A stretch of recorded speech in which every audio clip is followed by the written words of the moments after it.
नमस्कार मित्रांनो, स्वागत आहे तुमचं आजच्या आपल्या या फडके प्रकाशन सिरीजच्या मध्ये। याआधी पहिला व्हिडिओ झालेला आहे, त्यामध्ये आपण पहिला धडा पूर्ण कव्हर केलेला आहे आणि आजच्या या दुसऱ्या व्हिडिओमध्ये दुसरा धडा कव्हर करणार आहोत। या ठिकाणी दुसरा धडा खूप मोठा आहे, परंतु या ठिकाणी तेवढी मोठी लिहिली आहे, ठीक आहे। त्यामुळे अजिबात वेळ वाया न घालवता आजच्या व्हिडिओला मी सुरुवात करतोय।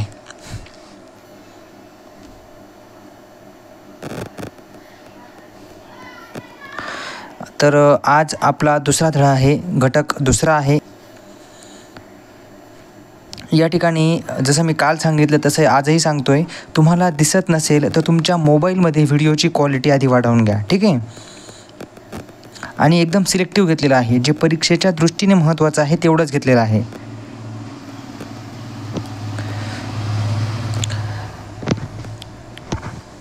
बघा, या ठिकाणी ह्या पॅरेग्राफमध्ये वर्तनातून घडून येणाऱ्या योग्य बदलास अध्ययन असे म्हटले जाते, हे या ठिकाणी महत्त्वाचं आहे। तुम्हाला वाचायचं असल्यास व्हिडिओ पॉज करून स्टॉप करून तुम्ही पूर्ण पॅरेग्राफ पूर्ण सर्व स्लाईड वाचू शकता, ठीक आहे। परंतु मी या ठिकाणी महत्त्वाचं तुम्हाला हायलाईट करून देणार आहे। वर्तनातून घडून येणाऱ्या योग्य बदलास अध्ययन असे म्हटले जाते, ठीक आहे। अनुभव व वर्तन यातील सुधारणेला मन यांनी अध्ययन अशी संज्ञा दिली, ठीक आहे। कोणी? मन अध्ययन अशी संज्ञा दिली। कशाला? अनुभव व वर्तन यातील सुधारणेला मन यांनी अध्ययन अशी संज्ञा दिली आहे, ठीक आहे। थोडक्यात अध्ययन म्हणजे शिकणे। शिकणे म्हटले की आपल्याला शाळेची आठवण होते। केवळ शाळेत शिकणे केवळ शाळेत होते हा आपला गैरसमज आहे। लहान मूल कोठेही शिकत असते। मूल कुटुंबात शिकते, कुटुंबाबाहेरही शिकते, शाळेत शिकते, तसेच शाळेबाहेरही शिकते, ठीक आहे। शिकण्याची क्रिया ही सतत चालू असते, हा एक महत्त्वाचा मुद्दावरती राहिला। अध्ययनाच्या व्याख्या ही महत्त्वाची व्याख्या आहे, या आधी देखील TETमध्ये येऊन गेलेली आहे। गॅरेट यांची ही व्याख्या आहे। अध्ययन अशी कृती की जी नव्या परिस्थितीला प्रतिसाद देण्याचे आयोजन करते, ठीक आहे। अध्ययन म्हणजे अशी कृती की जी नव्या परिस्थितीला प्रतिसाद देण्याचे आयोजन करते, तिला काय म्हणतात? अध्ययन, ठीक आहे। असं कोण म्हणते? गॅरेट। या ठिकाणी इंग्लिशमध्ये देखील दिलेलं आहे, ठीक आहे। जे इंग्रजी माध्यमाचे आहेत, जे इंग्लिश मीडियम सिलेक्ट करणार आहेत त्यांच्यासाठी देखील या ठिकाणी इंग्रजीमध्ये व्याख्या खाली दिलेली आहे, ठीक आहे। शिक्षण आणि अध्ययन यातील फरक। शिक्षण आणि अध्ययन यातील फरक। शिक्षण आणि अध्ययन यातील फरक आपण या संदर्भात समजून घेऊ। हे दोन्ही शब्द आपण एकाच अर्थाने वापरतो, परंतु शिक्षण म्हणजे विकास, शिक्षण म्हणजे सुसंस्कार, शिक्षण म्हणजे अभिव्यक्ती। एकंदरीत शिक्षण हा शब्द व्यापक अर्थाने वापरला जातो, तर अध्ययन हा शब्द मर्यादित अर्थाने वापरला जातो, ठीक आहे। या ठिकाणी त्यांनी उदाहरणं दिलेली खाली। एक आहे, लहान मूल जेव्हा दोन पायांवर आधाराशिवाय उभे राहण्याचे कौशल्य संपादित करते, तेव्हा त्याला आपण अध्ययन म्हणतो, शिक्षण म्हणत नाही, ठीक आहे। अशा पद्धतीने या ठिकाणी त्यांनी दिलेलं आहे। शिक्षक मूल्यांचा उपासक असतो।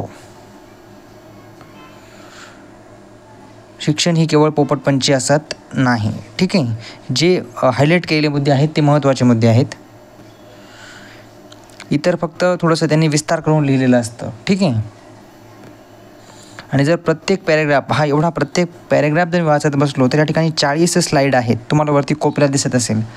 तर एक स्लाईड 2-3 मिनटं जाईल तर ते किती वेळ होईल, त्यामुळे थोडं पटापट आवरायचं काम करतो, ठीक आहे। व्हिडिओ खूप मोठा आपल्याला करायचा नाही आहे। या ठिकाणी बघू शकता तुम्ही, परत या ठिकाणी आपल्याला व्याख्या दिलेली आहे, शिक्षणाची व्याख्या, ठीक आहे। वरती इंग्लिशमध्ये दिलेली आहे। Education means progressive change in behaviour, ठीक आहे। अशी गेट्सने व्याख्या केली, म्हणजेच गेट्सने अशी व्याख्या केलेली आहे। शिक्षण म्हणजे विकासशील असा वर्तन बदल, ठीक आहे। शिक्षण म्हणजे विकासशील असा वर्तन बदल असे गेट्सचे म्हणणे आहे। हा विकास, मानवी वर्तनातील जो विकास असतो तो शारीरिक, भावनिक आणि क्रियात्मक स्वरूपाचा असतो, म्हणजे त्रिकेंद्रात्मक ही प्रक्रिया आहे, शारीरिक, भावनिक आणि क्रियात्मक, ठीक आहे। महात्मा गांधींनी देखील सांगितलेलं आहे, by education mean all round drawing out of the best in man काय बॉडी माइंड अँड स्पिरिट, ठीक आहे. बॉडी माइंड अँड स्पिरिट हे या ठिकाणी महत्त्वाचं आहे. आणि अजून एक आपण जे म्हणत असतो महात्मा गांधीजींचा 3H सिद्धांत देखील आहे. तुम्ही तो वाचलेला असेलच, नसेल वाचल्यास गुगलला जाऊन सर्च केलं तरी त्या ठिकाणी तुम्हाला मिळणार आहे. हेड, हार्ट अँड हँड, ठीक आहे. अशा पद्धतीचा 3H सिद्धांत महात्मा गांधीजींनी मांडलेला आहे. या ठिकाणी आपण जे वरती पाहिलं तेच या ठिकाणी आकृतीमध्ये देखील त्यांनी दिलेलं आहे. अध्ययन प्रक्रियेची ठळक वैशिष्ट्ये, ठीक आहे. आता या ठिकाणी हे का घेतलं आहे, कारण की तुम्हाला 4 पर्यायांपैकी कोणतं एक वैशिष्ट्य आहे किंवा कोणती वैशिष्ट्य नाही अशा पद्धतीने प्रश्न येतात, ठीक आहे. हे काय अध्ययन प्रक्रियेची ठळक वैशिष्ट्ये, कोणकोणती वैशिष्ट्ये आहेत, तर अध्ययन हे सहेतुक असते, ठीक आहे. उद्दिष्टाशिवाय अध्ययन संभवत नाही. अध्ययन हे नेमके कृतीद्वारा घडत असते. अध्ययन ही आजन्म चालणारी प्रक्रिया आहे, ठीक आहे. अध्ययन प्रक्रिया ही सातत्याने चालणारी प्रक्रिया आहे. सातत्याने चालू असते अध्ययन. प्रत्येक अनुभव नवीन काहीतरी शिकविणारा असतो, ठीक आहे. अध्ययनातून टिकाऊ स्वरूपाचे अपेक्षित बदल होतात. प्रत्येक प्राणी जगण्यासाठी अध्ययन करीत असतो. सर्व प्राण्यांचे अध्ययन सारखे नसते, ठीक आहे, म्हणजे युनिफॉर्म नसते. आता मागील एकदा TETमध्ये असाच प्रश्न आला होता, त्यांनी चूक की बरोबर हे लिहिलं. त्यात सांगितलं की सर्व प्राण्यांचे अध्ययन सारखे असते. हे चूक आहे की बरोबर हे ओळखा, ठीक आहे. तर ही वाक्य या ठिकाणी महत्त्वाचं असतं. तुम्हाला माहीत असलं तर तुम्ही ते चूक आहे की बरोबर आहे या ठिकाणी सांगू शकताय. अध्ययनात सरावाला खूप महत्त्व आहे, ठीक आहे. सरावाने अध्ययन सुधारते. दीर्घकाळ सराव केला नाही तर त्याचे विस्मरण होते, ठीक आहे. म्हणजे आता समजा आता जी स्लाईड आपली चालू आहे, आता जे आपण या ठिकाणी सेशन घेतो आहे, हे तुम्ही एकदा पाहिलं, नंतर तुम्ही डायरेक्ट पेपरला गेलात, नंतर परत त्याचं रिपिटेशन केलंच नाही तर त्याचा काही उपयोग होणार नाही. त्याचं रिपिटेशन्स तुम्हाला करावे लागतात, ठीक आहे. त्याचा सराव तुम्हाला करावा लागणार आहे, त्याशिवाय हे शक्य नाही, ठीक आहे. अध्ययन ही हळूहळू घडणारी प्रक्रिया आहे.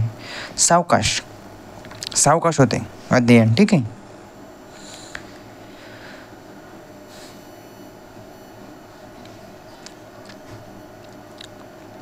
बघा आता अध्ययनासाठी महत्त्वाचे मुद्दे कोणकोणते असतात, ठीक आहे. अध्ययनाचं स्वरूप कसं आहे हे या ठिकाणी आपण बघणार आहोत.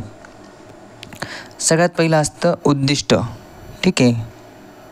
गोल ज्याला म्हणतो आपण, उद्दिष्ट.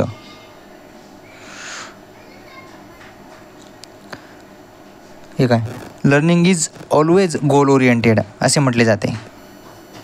कारण उद्दिष्टाशिवाय, हे बघा, अध्ययन हे नेहमीच उद्दिष्टाधिष्ठित असते. म्हणजेच काय का अध्ययनाला उद्दिष्ट असतेच. कोणतंही उद्दिष्ट नसेल तर अध्ययन घडत नाही. हे काय या ठिकाणी खाली ते लिहिलेलंच आहे. हेच या वाक्यामध्ये, या पॅरेग्राफमध्ये एवढं एकच वाक्य महत्त्वाचं होतं की अध्ययन हे नेहमीच उद्दिष्टाधिष्ठित असते, ठीक आहे. हे काय खालचं एक वाक्य महत्त्वाचं आहे. थोडक्यात अध्ययन ही ध्येयाच्या दिशेने वाटचाल करणारी प्रक्रिया आहे, ठीक आहे. प्रेरणा. अध्ययनासाठी केवळ उद्दिष्ट असून भागत नाही. उद्दिष्टामुळे कार्याची दिशा ठरते हे खरे आहे, पण कोणत्याही अध्ययनाला प्रेरणेची नितांत आवश्यकता असते. कोणत्याही अध्ययनाला प्रेरणेची नितांत आवश्यकता असते. ध्येयाप्रत वाटचाल करण्यासाठी व्यक्तीला प्रेरणा प्रोत्साहित करतात, ठीक आहे. प्रेरणेमुळे कार्य अधिक गतिमान होते. योग्य दिशेनेही घडते, ठीक आहे. साधी शाबासकी विद्यार्थ्याला कार्य प्रवण करते. यशासारखे दुसरे यशदायी काही नाही असे म्हणतात. यश मिळाले की त्यातून फार मोठी प्रेरणा मिळते. काही वेळा आपली इतरांनी केलेली स्तुती देखील प्रेरणा देते, ठीक आहे. पारितोषिके, गरज, त्यानंतर जाणीव याही प्रेरणा अध्ययन गतिमान करण्यास मदत करतात. आंतरिक व बाह्य प्रेरणांच्या मदतीने, ठीक आहे. या ठिकाणी त्यांनी सांगितले प्रेरणांचे 2 प्रकार आहेत, आंतरिक प्रेरणा आणि बाह्य प्रेरणा, ठीक आहे. या पारितोषिके, गरज, पारितोषिक ही बाह्य प्रेरणा आहे, गरज ही आंतरप्रेरणा आहे, ठीक आहे. शिक्षक अध्ययनार्थांना कार्य प्रवृत्त करतात. एकूण प्रेरणा ही अध्ययन प्रक्रियेत अत्यंत मोलाची आहे, ठीक आहे.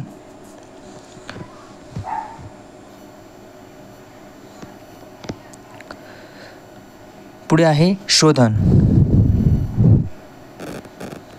शोधन या शब्दाचा अर्थ आहे कसून शोध घेणे, ठीक आहे.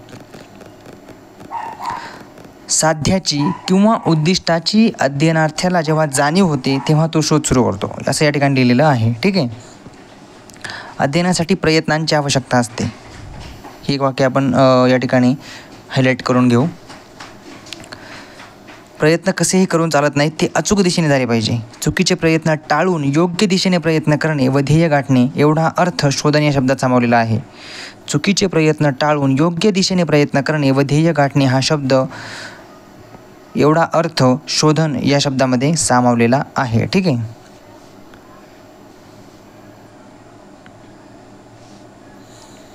हेच या ठिकाणी महत्त्वाचं आहे. पुढील स्लाईडमध्ये येतोय आपण. यामध्ये हालचालींची पुनर्रचना. ठीक आहे. हालचालींची पुनर्रचना. उद्दिष्टांच्या पूर्ततेसाठी हालचाली अपेक्षित असतात, हे आपण वर पाहिलेले. वरचा एक पॅरेग्राफ होता पण तो एवढा काही विशेष नव्हता म्हणून तो घेतलेला नाही या ठिकाणी मी. ठीक आहे. या हालचालींपैकी अनावश्यक हालचाली कमी होतात.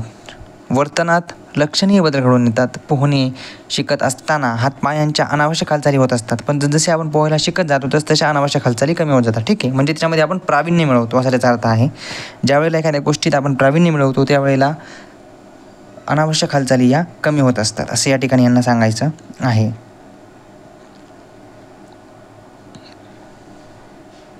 हे बघा, हालचाली व कृतींची सांगड घालताना पुनर्रचना होते. कौशल्ये संपादित केल्यानंतर आपल्याला जी सफाई दिसते ती हालचालींच्या पुनर्रचनेमुळे. यात आवश्यक हालचाली राखण्याचा सातत्याने प्रयत्न केला जातो. ठीक आहे. पुढे आहे समायोजन. उद्दिष्ट प्राप्त करण्यासाठी केवळ हालचालींची निवड तसेच पुनर्रचना करून भागत नाही. उद्दिष्ट पूर्ततेसाठी करावयाच्या हालचालीत सहजता व सफाईदारपणा यावा लागतो. सहजता आणि सफाईदारपणा यावा लागतो. ठीक आहे.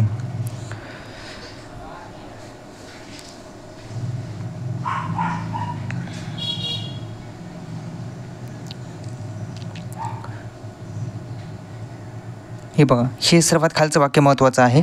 परिस्थितीशी जुळवून घेणे म्हणजे समायोजन. ठीक आहे. हे वाक्य या ठिकाणी फक्त महत्त्वाचं आहे. परिस्थितीशी जुळवून घेणे म्हणजे समायोजन. नवीन कौशल्य हस्तगत करताना परिस्थितीशी मिळते घ्यावे लागते. ठीक आहे. म्हणजे ह्या पॅरेग्राफमधला एवढाच महत्त्वाचा मुद्दा आहे की परिस्थितीशी जुळवून घेणे म्हणजे समायोजन. ठीक आहे. ओके. आवर्तने म्हणजेच पुनरावृत्ती. ठीक आहे. आवर्तने म्हणजेच पुनरावृत्ती. उद्दिष्ट साध्य करण्याच्या दृष्टीने अध्ययनार्थी ज्या हालचाली करतो त्या एकदाच करून भागत नाही. निवडलेल्या हालचाली पुन्हा पुन्हा कराव्या लागतात. ठीक आहे. वारंवार कराव्या लागतात. त्या हालचालींची आवर्तने करावी लागतात, म्हणजेच पुनरावृत्ती करावी लागते, रिव्हिजन करावी लागते. ठीक आहे. त्या रिपीट कराव्या लागतात. जसं आपण इथं खाली लिहिले बघा, त्यांनी अभ्यास करताना एखादा घटक, मी आता मगाशीच मागे बोललो की पुन्हा पुन्हा तुम्ही वाचाल त्याच वेळेला ते लक्षात राहतं. एकदा वाचल्यानंतर आपण डायरेक्ट परीक्षेला गेलो तर ते लक्षात राहणार नाही आहे. ठीक आहे.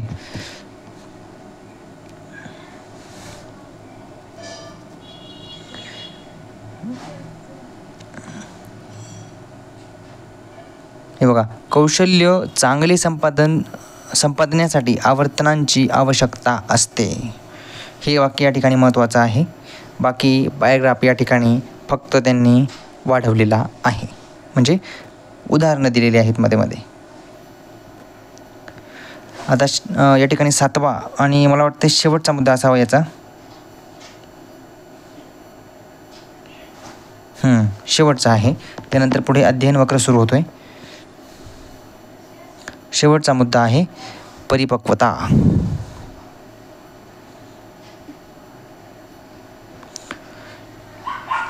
शारीरिक व मानसिक परिपक्वतेनंतर थोड्या कालावधीत चांगले अध्ययन होऊ शकते. ठीक आहे. शारीरिक व मानसिक परिपक्वतेनंतर थोड्या कालावधीत चांगले अध्ययन होऊ शकते. ठीक आहे. आणि या ठिकाणी खालचं जे वाक्य आहे ते महत्त्वाचं आहे. Doctor Arnold Giselle. ठीक आहे. डॉक्टर अर्नॉल्ड गिझेल यांनी जुळ्या मुलांवर प्रयोग केला. हे महत्त्वाचं आहे. हे लिहून घेत चला बरं का, कारण या ठिकाणी डायरेक्ट याच्यावर प्रश्न येऊ शकतो. डॉक्टर अर्नॉल्ड गिझेल यांनी कशावर प्रयोग केला किंवा जुळ्या मुलांवर प्रयोग कोणी केला, असे प्रश्न डायरेक्ट येऊ शकतात. 4 मानसशास्त्रज्ञ, शिक्षणतज्ज्ञ वगैरे खाली ते देऊ शकतात. बाकी खाली काही वाचण्यासारखं या ठिकाणी नाही आहे. ठीक आहे.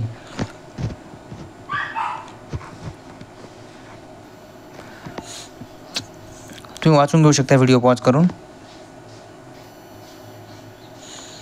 आता हा आहे अध्ययन वक्र. ठीक आहे. हा अध्ययन वक्र आहे. या ठिकाणी कालावधी तुम्हाला दिलेला असतो खाली क्ष आणि वाय अक्ष, म्हणजे ज्याला आपण वाय ॲक्सिस आणि एक्स ॲक्सिस म्हणतो. ठीक आहे. वरती वाय ॲक्सिस आहे, खाली एक्स ॲक्सिस आहे, आणि इकडं त्यांनी शब्दसंख्या दिलेली आहे.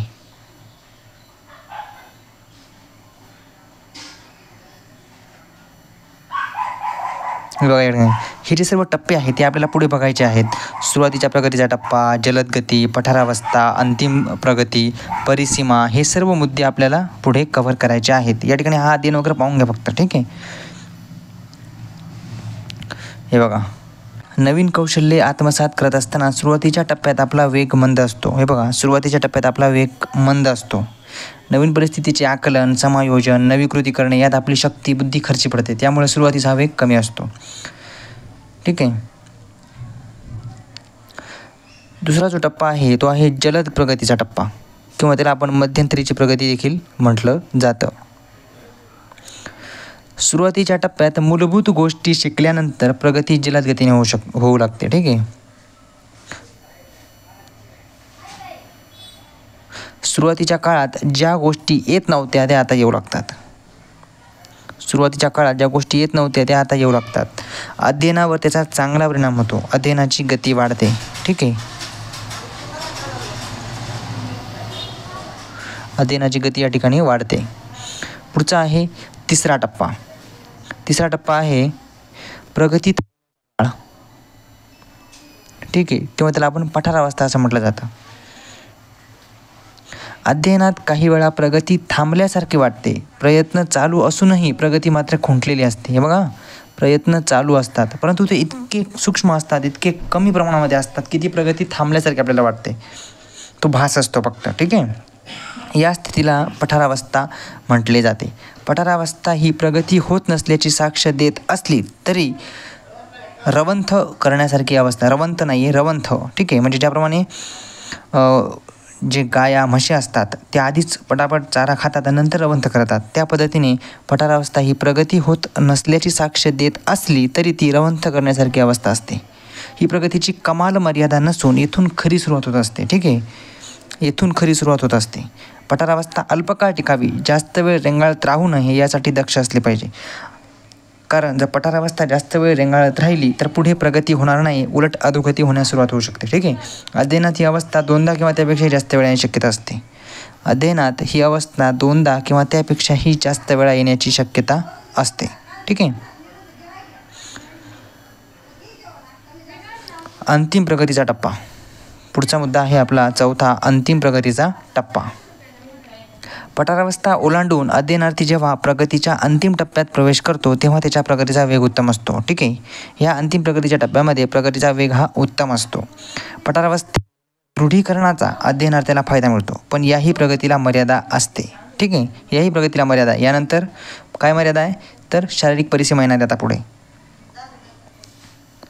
पाचवा मुद्दा असणार आहे शारीरिक परिसीमा. शारीरिक परिसीमा म्हणजे अंतिम प्रगतीच्या टप्प्याचे शेवटचे टोक. हे बघा, शारीरिक परिसीमा म्हणजे अंतिम प्रगतीच्या टप्प्याचे शेवटचे टोक. यानंतर अध्ययनाची अधिक प्रगती दिसणार नाही. यानंतर अध्ययनाची अधिक प्रगती दिसणार नाही. अशी अवस्था म्हणजे शारीरिक परिसीमा. बहुसंख्य विद्यार्थ्यांची प्रगती या शारीरिक परिसीमेच्या खाली रेंगाळत असते. बहुसंख्य, बघा, बहुसंख्य अध्ययनार्थ्यांची प्रगती या शारीरिक परिसीमेच्या खालीच रेंगाळत असते. ठीक आहे. अशा पद्धतीने या ठिकाणी अध्ययन वक्राचे जे 5 टप्पे आहेत, ठीक आहे, ते 5ही टप्पे आपण, जे अध्ययन वक्राचे 5 टप्पे आहेत, ठीक आहे, ते 5ही टप्पे आपण या ठिकाणी, हे बघा, हे 5 टप्पे, सुरुवातीच्या प्रगतीचा टप्पा, जलद गती, पठारावस्था, अंतिम प्रगती, परिसीमा, हे 5ही टप्पे आपण या ठिकाणी पाहिलेले आहेत. ठीक आहे. आता आपण पुढे आहे या अध्ययन वक्राचं शैक्षणिक महत्त्व काय आहे हे आपण थोडक्यात बघणार आहोत. ठीक आहे. अध्ययन वक्रावरून अध्ययनार्थ्याला त्याच्या प्रगतीचा वेग समजतो. प्रगतीचा वेग समजतो. ठीक आहे. त्यामुळे एखाद्या विशिष्ट टप्प्याचा वेग वाढविण्यासाठी प्रयत्न करता येतो. अध्ययन वक्रावरून शिक्षकांना अध्ययनार्थ्याच्या कुवतीचे चित्र मिळते. शिक्षकांना अध्ययनार्थ्याच्या कुवतीचे चित्र मिळते. ठीक आहे. अध्ययनार्थ्याची कुवत लक्षात घेऊन शिक्षक योग्य अध्यापन पद्धतीचा वापर करू शकतो. ठीक आहे. योग्य अध्यापन पद्धतीशी देखील शिक्षकाला या अध्ययन वक्रामुळे वापरता येते. अध्ययनात कोठे कोठे पठारावस्था निर्माण झाली हे अध्ययन वक्रावरून जाणून घेता येते. ठीक आहे. कोठे कोठे पठारावस्था निर्माण झाली हे अध्ययन वक्रावरून जाणून घेता येते. या अवस्थेत अध्ययनार्थ्याला योग्य ते मार्गदर्शन करून प्रोत्साहित करता येते. अध्ययनार्थ्याला त्याची शारीरिक परिसीमा दाखवून त्या परिसीमेजवळ नेण्याचा प्रयत्न करता येतो. ठीक आहे. अध्ययन वक्रावरून अध्ययनार्थ्याच्या प्रगतीचा अंदाज बांधता येतो. ठीक आहे. शारीरिक परिसीमा दाखवून परिसीमेजवळ जाता येते. पठारावस्था निर्माण झाली हे अध्ययन वक्रावरून समजते. ठीक आहे. वरती हायलाईट करायचं राहिलं. त्याचा उपयोग आपल्याला होऊ शकतो. ठीक आहे. प्रेरणा देण्यासाठी होऊ शकतो. अशा पद्धतीने अध्ययन वक्राचं शैक्षणिक महत्त्व आहे. ठीक आहे.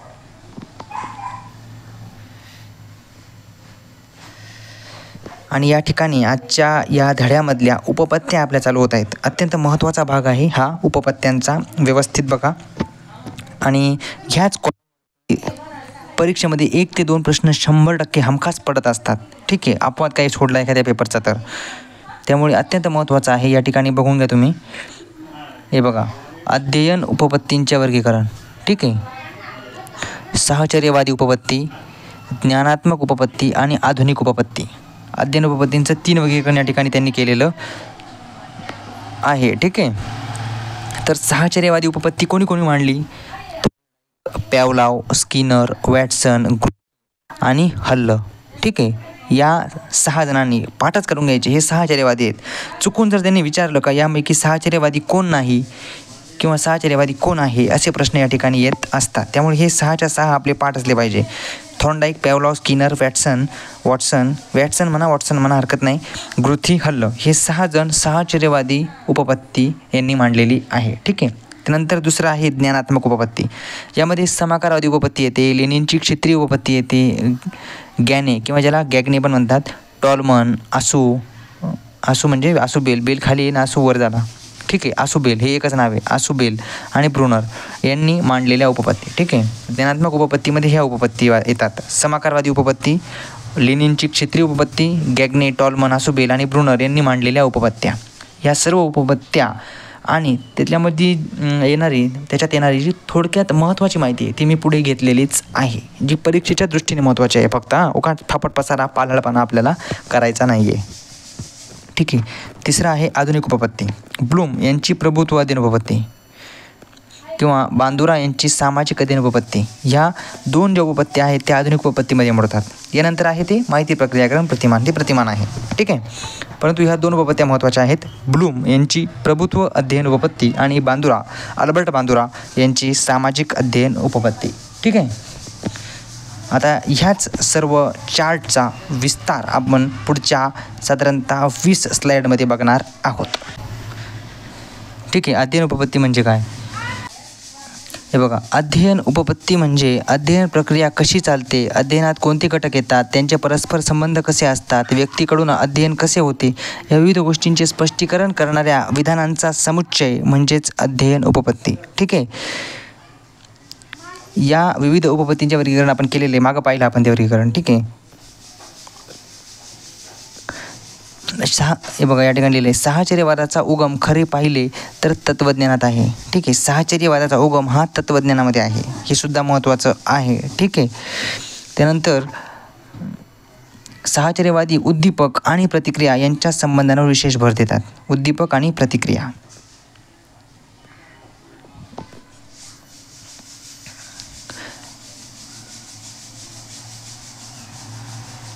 19व्या शतकामध्ये त्यानंतर 19व्या शतकाच्या उत्तरार्धामध्ये साहचर्यवादाचा अभ्यास जोमाने सुरू झाला.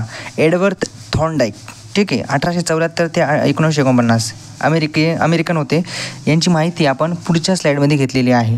ठीक आहे. या स्लाईडमध्ये गर्दी होऊ नये म्हणून पुढच्या स्लाईडमध्ये स्वतंत्र त्यांची माहिती आपण या ठिकाणी घेतलेली आहे. ठीक आहे. बघा, एडवर्ड थॉर्नडाईक, अमेरिकन मानसशास्त्रज्ञ, इसवी सन 1874 ते 1949. ठीक आहे. अध्ययनविषयक उपपत्ती मांडण्याचा पहिला बहुमान त्यांनी मिळवला. हे बघा, अध्ययनविषयक उपपत्ती मांडण्याचा पहिला बहुमान थॉर्नडाईक यांनी मिळवलेला आहे. ॲनिमल इंटेलिजन्स हा ग्रंथ त्यांनी लिहिला. ॲनिमल इंटेलिजन्स हा ग्रंथ त्यांनी लिहिला. या ग्रंथामध्ये त्यांनी अध्ययनविषयक उपपत्ती मांडलेली आहे. हे बघा, त्यांनी कुत्रा, मांजर, मासे, कोंबड्या याच्यावर त्यांनी प्रयोग केलेले आहेत. ठीक आहे. पण महत्त्वाचा प्रयोग हा त्यांनी मांजरावर केलेला आहे. लक्षात घ्यायचं आहे. याच्यावरसुद्धा प्रश्न येतील. ठीक आहे. प्राण्यांच्या अध्ययनाच्या बाबतीत काढलेले निष्कर्ष मानवाच्या अध्ययनाला लागू पडतात अशी त्यांची धारणा होती. साहचर्यवादी उद्दीपक आणि प्रतिसाद, म्हणजे ज्याला आपण स्टिम्युलस आणि रिस्पॉन्स, SR बॉन्ड, हे तुम्ही ऐकलं असेल. त्यांचा SR बॉन्ड हा फेमस आहे. ठीक आहे.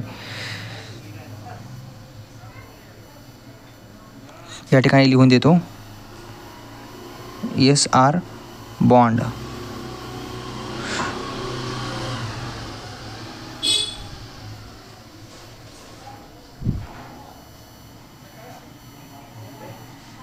SR bond. ठीक आहे. हा त्यांचा प्रसिद्ध आहे. खाली या ठिकाणी लिहिलेला, या ठिकाणी लिहिलेला आहेच आहे. ठीक आहे. बघा, SR बॉन्ड. SR बॉन्ड त्यांचा प्रसिद्ध आहेच. ठीक आहे. उद्दीपक व प्रतिसाद यांच्यामधील साहचर्य, उद्दीपक व प्रतिसाद यांच्यामधील साहचर्य प्रस्थापित अध्ययन होय. थॉर्नडाईक यांनी ही व्याख्या मांडली बरं का त्यांनी. थॉर्नडाईक यांनी उद्दीपक व प्रतिसाद म्हणजेच स्टिम्युलस आणि रिस्पॉन्स यांचा बॉन्ड, जो आता मी वरती सांगितला आणि इथे लिहिलेला आहे, यांच्यावर त्यांनी भर दिल्यामुळे त्यांच्या अध्ययनविषयक उपपत्तीला सहसंबंध उपपत्ती म्हटले जाते. ठीक आहे. कोणती उपपत्ती म्हटलं जातं? सहसंबंध उपपत्ती. हे बघा, सहसंबंध उपपत्ती या ठिकाणी म्हटलं जातं.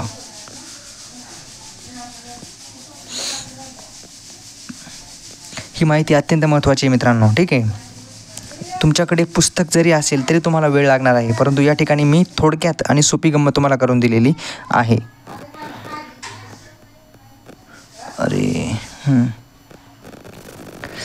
पुढे आहे थॉर्नडाईक यांचे अध्ययनविषयक नियम. ठीक आहे. थॉर्नडाईक यांचे अध्ययनविषयक नियम.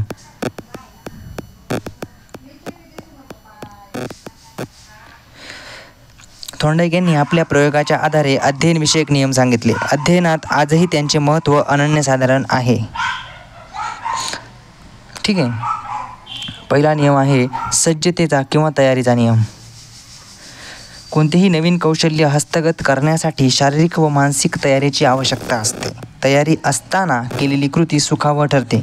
या तयारीत शारीरिक व मानसिक स्वास्थ्य, शिकण्याची उत्कट इच्छा व बौद्धिक पातळी यांचा समावेश आहे. ठीक आहे. तयारीच्या नियमामध्ये यामध्ये कशाचा समावेश आहे? मानसिक स्वास्थ्य, शिकण्याची उत्कट इच्छा, बौद्धिक पातळी यांचा समावेश या ठिकाणी आहे. ठीक आहे. पुनरावृत्तीचा नियम म्हणजे पुनरावृत्ती करणे. ठीक आहे. Law of exercise.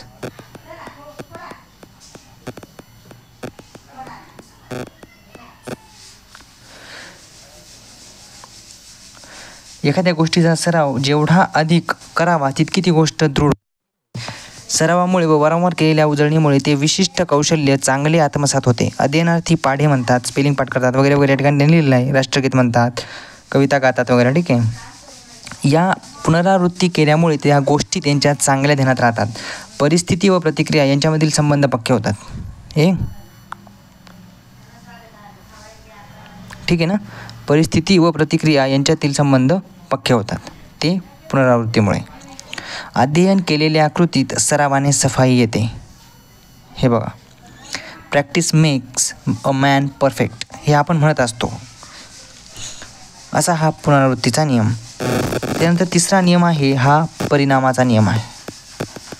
ठीक आहे. बघा, परिणामाचा नियम, लॉ ऑफ इफेक्ट. परिणाम.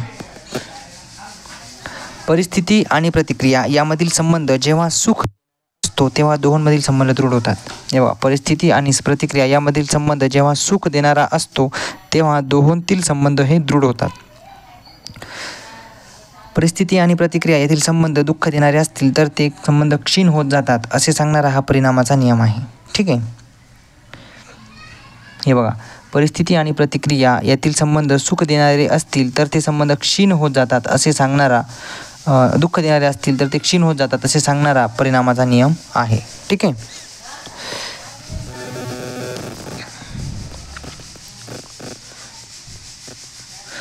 अशा पद्धतीने या ठिकाणी 3 नियम आपण पाहिले.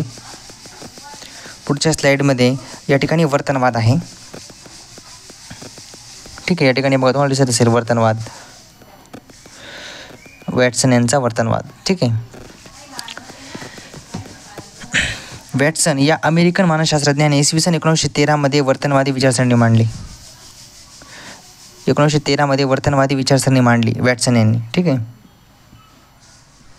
कोणतीही मानसिक प्रक्रिया चेतक प्रतिसादाच्या स्वरूपात मांडता येते असा दावा वर्तनवादी विचारसरणीच्या समर्थकांनी केला. या वर्तनवादी विचारसरणीने मानसशास्त्राला वर्तनाच्या शास्त्राचे अधिष्ठान प्राप्त करून दिले. ठीक आहे. या ठिकाणी आपल्याकडे आहेत पॅव्लॉव. पॅव्लॉव यांनी अभिजात अभिसंधान उपपत्ती मांडली. ठीक आहे. बघा, अभिजात अभिसंधान उपपत्ती पॅव्लॉव यांची आहे. यावर देखील प्रश्न येऊन गेलेला आहे. पॅव्लॉव हा रशियन शरीर विज्ञान शास्त्रज्ञ, हे पण महत्त्वाचं वाक्य आहे, शरीर विज्ञान शास्त्रज्ञ आहेत पॅव्लॉव हे. ठीक आहे. अभिजात अभिसंधान उपपत्तीचा पुरस्कार केला त्यांनी. अमेरिकेत ज्याप्रमाणे मानसशास्त्राचा वर्तनाच्या दृष्टिकोनातून अभ्यास सुरू होता तसा रशियातही पॅव्लॉव आणि बेखोरेव हे बघा, पॅव्लॉव आणि बेखोरेव यांनी वर्तनवादी दृष्टीने मानसिक प्रक्रियांचा अभ्यास केला. अभिसंधान याचा अर्थ एखाद्या प्रक्रियेत नैसर्गिक चेतकाबरोबर कृत्रिम चेतक वापरून कृत्रिम चेतकाद्वारे तीच नैसर्गिक प्रतिक्रिया घडवून आणणे. ठीक आहे. बघा, अभिसंधान याचा अर्थ एखाद्या प्रक्रियेत किंवा प्रतिक्रियेत नैसर्गिक चेतकाबरोबर कृत्रिम चेतक वापरून कृत्रिम चेतकाद्वारे तीच नैसर्गिक प्रतिक्रिया घडवून आणणे. म्हणजे कृत्रिम चेतक जरी असला, तो चेतक कृत्रिम असला तरी प्रक्रिया किती नैसर्गिक वाटली पाहिजे. ठीक आहे. त्यामध्ये नैसर्गिकता आणता आली पाहिजे.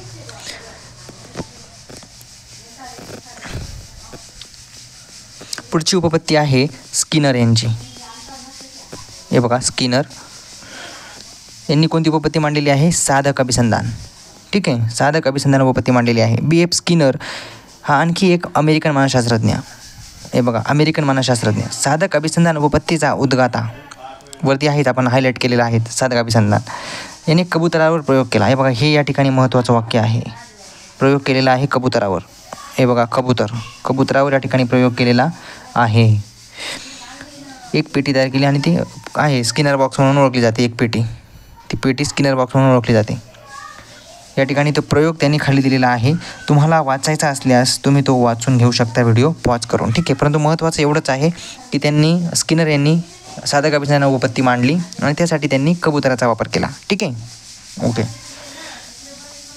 पुढे आहे स्किनर यांनी आणखी एक प्रयोग केला उंदरावर. हे बघा, स्किनर यांनी आणखी एक प्रयोग केला उंदरावर. उंदीर आणि कबूतर या दोन, ज्याला काय म्हणू आपण, प्राण्यांवर त्यांनी प्रयोग केला. कबूतर हा पक्षी आहे, परंतु म्हणूया आपण थोडा आवाज झाल्यावर पेटीतील दांडा, म्हणजे ते त्यांनी परत दिलेला आहे की उंदरावर प्रयोग कसा केला ते.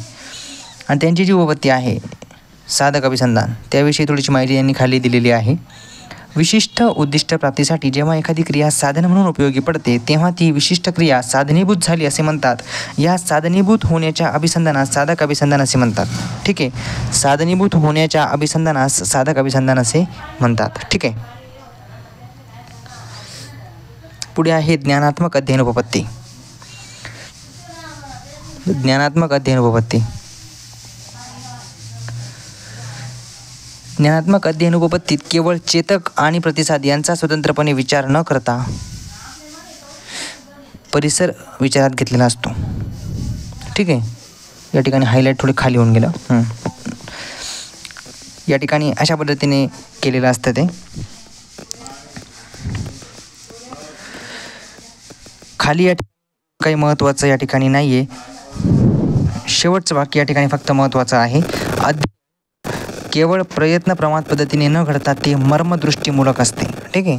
अध्ययन हे केवळ प्रयत्न प्रमाद पद्धतीने न घडता ते मर्मदृष्टीमूलक असते. ठीक आहे.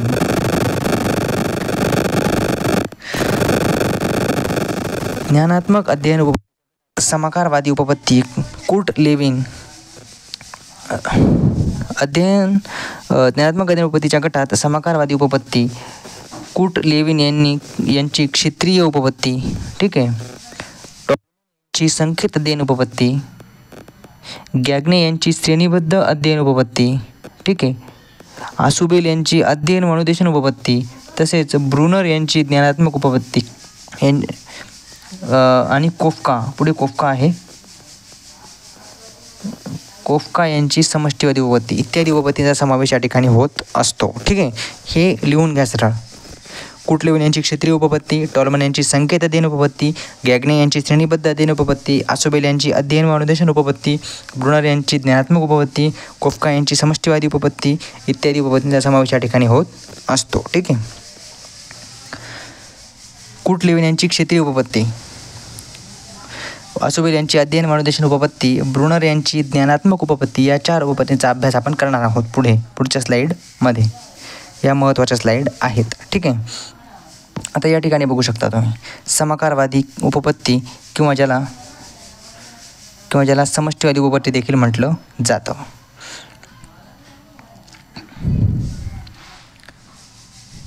हे बघा, कोहलर, कोफ्का आणि वर्दायमर यांनी अध्ययनाचे स्वरूप अबोधाच्या स्वरूपात मांडले, ठीक आहे.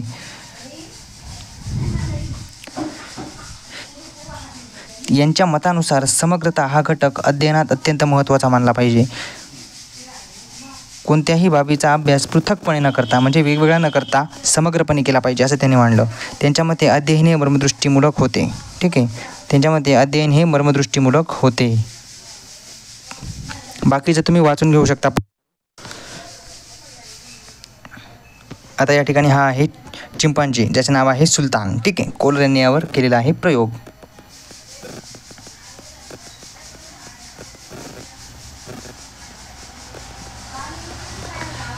हे बघा, कोहलर यांनी याच्यावर प्रयोग केला. समस्या मर्मदृष्टीने सोडवल्या जातात. व्यक्ती व तिच्या भोवतालचे वातावरण याच्यातील अंतर क्रियातून मर्मदृष्टी प्राप्त होते, त्यातून समस्या सोडवली जाते. कोहलर हा जर्मन मानसशास्त्रज्ञ समष्टीवादी विचारसरणीचा, ठीक आहे. हे बघा, कोहलर हा जर्मन मानसशास्त्रज्ञ समष्टीवादी विचारसरणीचा. सुलतान नावाच्या चिंपांजीवर त्याने अनेक प्रयोग केले. बघा, हा दिसतोय तुम्हाला कोपऱ्यात चिंपांजी सुलतान. याचं नावसुद्धा विचारलं जातं बरं का, की कोहलर या जर्मन मानसशास्त्रज्ञाने ज्या प्रयोग केला त्याचं नाव काय, तर त्याचं नाव आहे सुलतान.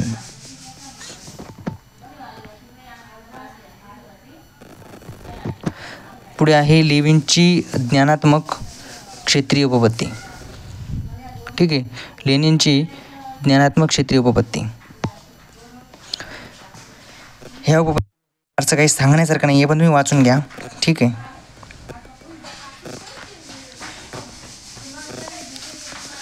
हे बघा, लेविन हा कोफ्का आणि कोहलर यांचा समकालीन सहकारी. समष्टीवादी विचारवंत प्रामुख्याने अवबोध, अध्ययन व विचार प्रक्रियेत अभ्यास गुंगवते. समष्टीवादी विचारवंत प्रामुख्याने अवबोध, अध्ययन व विचार प्रक्रियेच्या अभ्यासात गुंगवती. लेविन मात्र प्रेरणा आणि व्यक्तिमत्वाचा विचार करण्यात गुंतलेला होता, ठीक आहे. त्याच्यामध्ये अध्ययनात परिस्थितीच्या समाकाराला अधिक महत्त्व होते, परिस्थितीला महत्त्व होते अधिक, ठीक आहे. अध्यापनाच्या प्रेरणेकडे त्याचे विशेष लक्ष केंद्रित झाले होते. विविध संकल्पना आणि संज्ञा यांच्या मदतीने त्याने आपली ज्ञानात्मक क्षेत्रीय उपपत्ती मांडली, ठीक आहे. पुढे आहे आसुबेल यांची अध्ययन व अनुदेशन उपपत्ती. डेव्हिड आसुबेल हे एक महत्त्वाचे विचारवंत होते. डेव्हिड आसुबेल यांनी पाठ्यवस्तूवर प्रभुत्व मिळवण्यावर विशेष भर दिलेला दिसून येतो, ठीक आहे. डेव्हिड आसुबेल यांनी पाठ्यवस्तूवर प्रभुत्व मिळवण्यावर विशेष भर दिलेला दिसून येतो. आसुबेल यांच्या मते विशिष्ट प्रकारच्या ज्ञानाचे संपादन करणे हे शालेय जीवनाचे ध्येय असते. त्यांच्या अध्ययनविषयक विचारांना अर्थपूर्ण शाब्दिक अध्ययन असे म्हटले जाते. त्यांच्या अध्ययनविषयक विचारांना अर्थपूर्ण शाब्दिक अध्ययन असे म्हटले जाते, ठीक आहे. कोणत्याही विषयात तत्वे, सिद्धांत, नियम आणि संकल्पना असतात. त्यांची एक श्रेणीबद्ध रचना असते. मनवण्यासारखी रचना मूर्ती होत जाते, ठीक आहे. मूर्ताकडून अमूर्ताकडे अशी रचना असते. अगदी पायथ्याशी मूर्त कल्पना असतात. जसजसे निमुळत्या भागाकडे जावे तशा अमूर्त कल्पना येत जातात, ठीक आहे. या ठिकाणी महत्त्वाचं आहे. पुढे आहे जेरोम ब्रुनर यांची अध्ययनविषयक ज्ञानात्मक उपपत्ती. हे बघा, जेरोम ब्रुनर यांची अध्ययनविषयक ज्ञानात्मक उपपत्ती. ब्रुनर हे ज्ञानात्मक अध्ययन आणि विकासात्मक मानसशास्त्र यांचे अभ्यासक म्हणून प्रसिद्ध आहेत. पियाजे यांच्या विचारांचा ब्रुनर यांच्यावर पडलेला प्रभाव आहे. ठीक आहे. जीन पियाजे यांच्या विचारांचा प्रभाव जेरोम ब्रुनर यांच्यावर पडलेला दिसून येतो. ब्रुनर यांनी अध्ययनाची संकल्पना या उपपत्तीद्वारे अधिक सुस्पष्ट केली. ठीक आहे. ब्रुनर यांनी अध्ययनाची संकल्पना या उपपत्तीद्वारे अधिक स्पष्ट केली. नवीन माहितीचे संपादन करीत असताना अगोदरच्या माहिती सुधारणा करून भर घातलेली असते. पूर्वी मिळवलेल्या माहितीचे सुधारलेले रूप म्हणजे नवीन माहितीचे संपादन होय. ज्ञानाचे रूपांतर करताना ब्रुनर यांच्या मते 2 गोष्टी केल्या जातात. जुन्या माहितीतील काही भाग ज्ञानाचे रूपांतर करताना ब्रुनर यांच्यामध्ये 2 गोष्टी केल्या जातात. पहिली गोष्ट म्हणजे जुन्या माहितीतील काही भाग वगळला जातो किंवा नवीन माहिती त्यात समाविष्ट केली जाते. हे ज्ञानाचे रूपांतर होय. ठीक आहे. या ठिकाणी खाली पण त्यांनी दिलेलं आहे बघा. ज्ञानाच्या रूपांतराचे समीकरण आपणास पुढील प्रमाणे सांगता येईल. हे बघा, ज्ञानाचे रूपांतर म्हणजे काय? जुन्या माहितीचा अनावश्यक भाग वगळणे प्लस नवीन माहितीचा आवश्यक भाग समाविष्ट करणे. ठीक आहे. त्याच पद्धतीने ब्रुनर यांच्या मते संबोध निर्मिती, संबोध संपादन या 2 गोष्टी भिन्न आहेत. हे बघा, संबोध निर्मिती आणि संबोध संपादन या 2 भिन्न गोष्टी आहेत. ठीक आहे. विशिष्ट अध्ययन करण्यापूर्वी आवश्यक ते अनुभव देऊन अध्ययनार्थ्याच्या भोवती योग्य असे वातावरण निर्माण करणे गरजेचे असते. अशा पद्धतीने त्यांनी सांगितलेलं आहे. ज्ञानाची ही रचना श्रेणीबद्ध व चढत्या कमानीसारखी हवी असं त्यांनी सांगितलं या ठिकाणी आहे. ब्रुनर यांनी अध्यापन प्रतिमानातील संकल्पना व्याप्ती प्रतिमानात संबोधांचा वेगवेगळ्या 4 पातळ्यांवर विचार केला. ठीक आहे. त्या 4 पातळ्या कोणत्या? तर ती पहिली पातळी आहे मूर्त पातळी, दुसरी आहे परिचय, तिसरी आहे वर्गीकरण आणि चौथी आहे अमूर्त पातळी. ठीक आहे.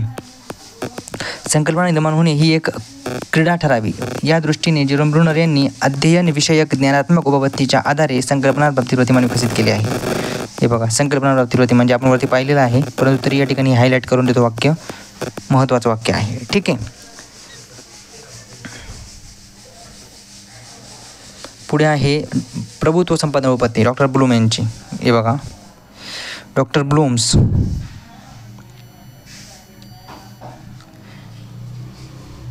Blooms theory of mastery learning. ठीक आहे. या ठिकाणी मराठीमध्ये आपण बघणार आहोत प्रभुत्व संपादन उपपत्ती. आपण अध्ययनार्थ्यांना सध्या ज्या पद्धतीने शिकवतो आणि त्याचे मूल्यमापन करतो त्यामधील त्रुटी ध्यानात घेऊन त्या कमी करण्याच्या उद्देशाने डॉक्टर ब्लूम यांनी उपपत्ती मांडली. एवढंच महत्त्वाचं आहे. या उपपत्तीमधलं काही येणार नाही. फक्त प्रभुत्व संपादन उपपत्ती कोणाची आहे किंवा डॉक्टर ब्लूम यांची कोणती उपपत्ती आहे, बस एवढंच हे मर्यादित आहे. पुढची उपपत्ती आपली असणार आहे ती म्हणजे अल्बर्ट बांदुरा यांची सामाजिक निरीक्षणात्मक उपपत्ती. ठीक आहे. हे बघा, अध्ययन विषयक अनेक उपपत्ती मांडलेल्या आहेत. त्यातील महत्त्वाची उपपत्ती आपण अनेक उपपत्ती अभ्यासल्या आतापर्यंत. ठीक आहे. त्याच्यामध्ये उपपत्तीत मतभेद आहेत. कोणती एक उपपत्ती परिपूर्ण नाही. आपण असे आढळून येते की मानवी अध्ययन दुसऱ्याच्या वर्तनाचे अनुकरण करून घडत असते. यात दुसऱ्याच्या वर्तनाच्या निरीक्षणाला महत्त्वाचे स्थान आहे. अल्बर्ट बांदुरा यांनी मांडलेल्या सामाजिक निरीक्षणात्मक उपपत्तीत निरीक्षण आणि अनुकरण यांना महत्त्वाचे स्थान आहे. हे बघा, अल्बर्ट बांदुरा यांनी मांडलेल्या सामाजिक निरीक्षणात्मक उपपत्तीत निरीक्षण आणि अनुकरण यांना महत्त्वाचे स्थान आहे. अल्बर्ट बांदुरा यांनी या उपपत्तीत प्रतिकात्मकता, ठीक आहे, आणि स्वयंनियंत्रण यावर भर दिलेला दिसून येतो. अल्बर्ट बांदुरा यांनी मांडलेल्या सामाजिक निरीक्षणात्मक अध्ययन उपपत्तीत पुढील वैशिष्ट्ये आढळून येतात. अशा पद्धतीने आजचा हा धडा या ठिकाणी मी साधारणतः पाऊण तासामध्ये कव्हर केलेला आहे. ठीक आहे. अत्यंत महत्त्वाची माहिती होती. या व्यतिरिक्त दुसरी कुठलीही महत्त्वाची माहिती या धड्यामध्ये नव्हती. आता जर तुम्हाला हा धडा कळला असेल, आजचं सेशन समजलं असेल, तर या 4ही वस्तुनिष्ठ प्रश्नांची उत्तरं द्या. शक्य झाल्यास कमेंट बॉक्समध्ये देखील ते सांगा. ठीक आहे. तर अशा पद्धतीने आजचा हा धडा, हे सेशन मी इथेच थांबवतोय. भेटूया पुढील व्हिडिओमध्ये. जय हिंद, जय महाराष्ट्र, जय शिवराय.